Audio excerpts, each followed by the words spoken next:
ও মা একটু এইদিকে আয়ো। কি সেকেরে ডাকতেছেন? মা গো আমার তো খিদা লাগছে, দুইলা ভাত দিবা খাইতাম। আপনি কোন হিসাবে আমার তে খাউন্ডা সান করছে? কোন হিসাবে? ভূত একটা বানাইছেন জুয়া খোর নিশা খোর, কোনো কাম কাজ তো করেই না, ঘরের ভিতরে 8 বাজার তো করেই না, ঘর চাইল নাই ডাইল নেই, এমনকি আমার গুছলে সাবানটা পর্যন্ত নাই। তো কোন হিসাবে আপনি মাথা খাউন্ডা সান কোন?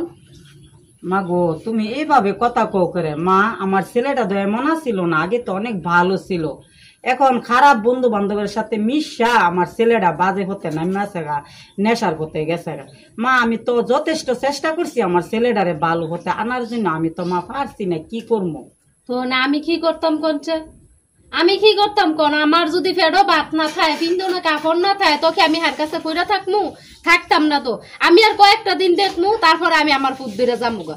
আমনে ফুতেরে লইয়া আমনিই থাকবেন, কারণ আমনের জুয়া খুরফুত আমনে তো আর ফালাই দিতে পারতেন না, আমনিই লইয়া থাকবেন।